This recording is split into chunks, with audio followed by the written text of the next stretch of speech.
નમસ્કાર મિત્રો, સ્વાગત છે આપ સર્વનું આપની પોતાની યુટ્યુબ ચેનલમાં। આ વિડીયોમાં આપણે ધોરણ 6ના હિન્દી વિષયના પાઠ નંબર 6 સુબહ જેના અભ્યાસ અને સ્વાધ્યાયનું સંપૂર્ણ સોલ્યુશન આપણે આ વિડીયોની અંદર જોશું। આપણી આ ચેનલ પર ધોરણ 6ના તમામ વિષયના બધા જ પાઠના વિડીયો સોલ્યુશન લિંક તમને નીચે ડિસ્ક્રિપ્શન બોક્સમાંથી મળી જશે। જો વિદ્યાર્થી મિત્રો તમે અમારા વોટ્સઅપ ગ્રુપમાં જોડાવા ઈચ્છતા હોય તો અમારા વોટ્સઅપ ગ્રુપની લિંક પણ ડિસ્ક્રિપ્શન બોક્સમાં આપેલ છે, જેની મદદથી અમારા વોટ્સઅપ ગ્રુપમાં જોડાઈ શકશો અને જેમાં તમને તમામ પાઠની લિંક મળી જશે। જોઈએ તેની અંદર સૌપ્રથમ અભ્યાસ। પ્રશ્न नंबर 1, उदाहरण के अनुसार निम्नलिखित शब्दों का वाक्य में प्रयोग कीजिए। અહીં જે શબ્દો આપેલું છે તેને વાક્યમાં પ્રયોગ કરવાનો છે। નંબર 1 बाधा, हमारे रास्ते में कई बाधाएं आई। नंबर 2 उत्सुकता, मुझे मेला देखने की बड़ी उत्सुकता थी। नंबर 3 दृढ़ता, व्यायाम से शरीर में दृढ़ता आती है। नंबर 4 बुजुर्ग, हमें बुजुर्गों का आदर करना चाहिए। नंबर 5 व्यस्त, सुबह होते ही सब अपने अपने काम में व्यस्त हो जाते हैं। प्रश्न नंबर 2 प्रश्न 2 अ प्रश्नों के उत्तर दीजिए। नंबर 1 दीदी आपका यह धमाकेदार धक्का मुझे हमेशा याद रहेगा। गोलू ने रेशमा से ऐसा क्यों कहा? तो जवाब आवश्य कि दीदी आपका यह धमाकेदार धक्का मुझे हमेशा याद रहेगा। गोलू ने रेशमा से ऐसा कहा क्योंकि उस धक्के के कारण वह पटाखे से जलने से बच गया था। त्यार पछी नंबर 2 रेशमा की शारीरिक कमी उसके इरादों में कभी बाधा नहीं बनी, भाव समझाइए। तो જોઈએ जवाब पोलियो के कारण रेशमा के दोनों पांव बेजान हो गए थे, लेकिन इस शारीरिक कमी से उसकी हिम्मत में कमी नहीं आई थी। वह हर काम पूरे आत्मविश्वास और लगन से करती थी। पोलियो से उसके पैर निकम्मे हो गए थे पर उसका मन कमजोर नहीं हुआ था।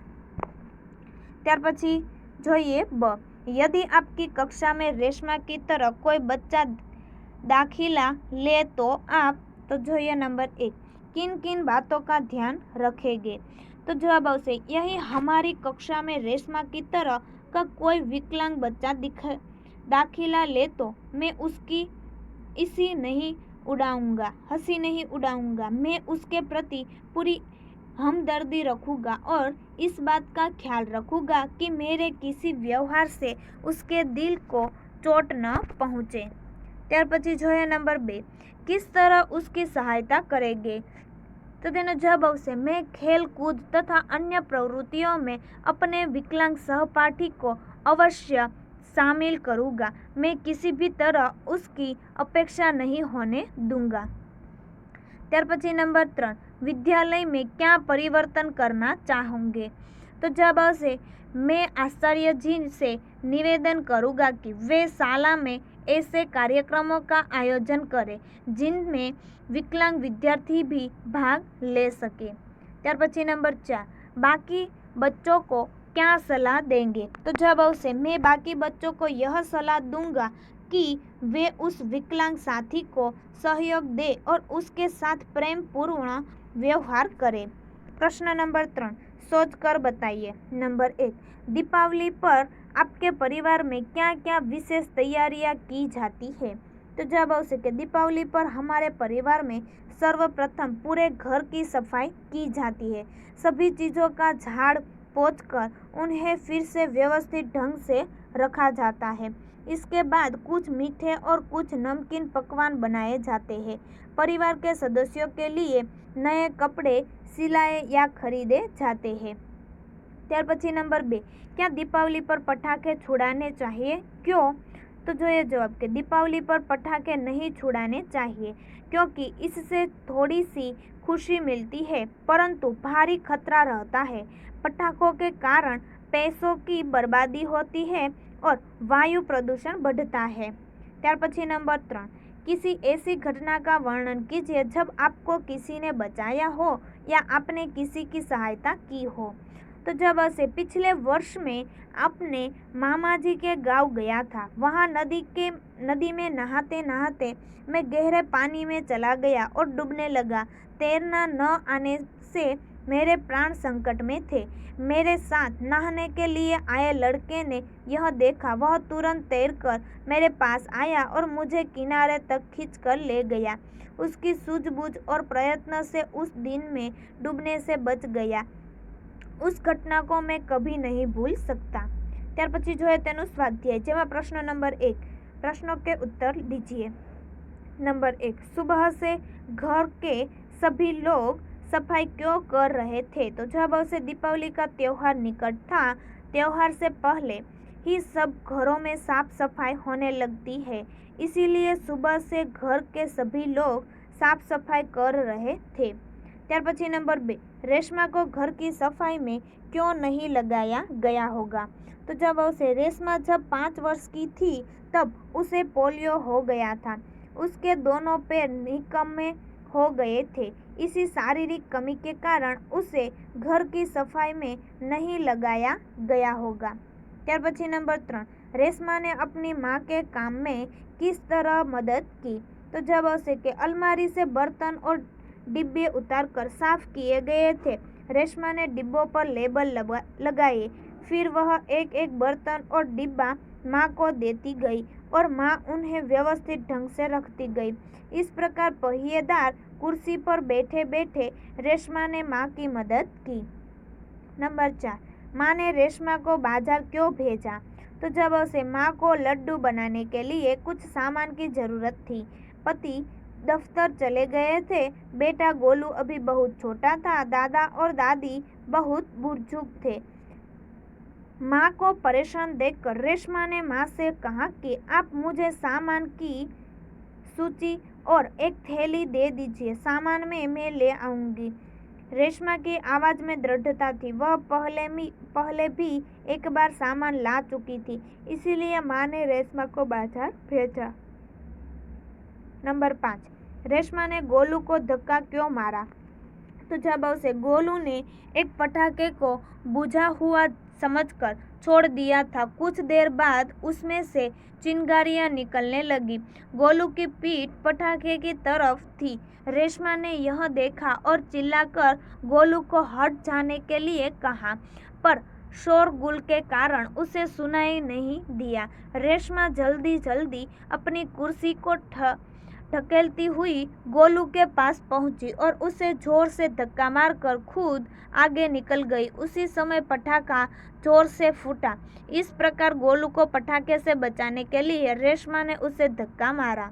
प्रश्न नंबर 2, रेशमा की जिदा दिल्ली विषय पर संक्षेप में लिखिए।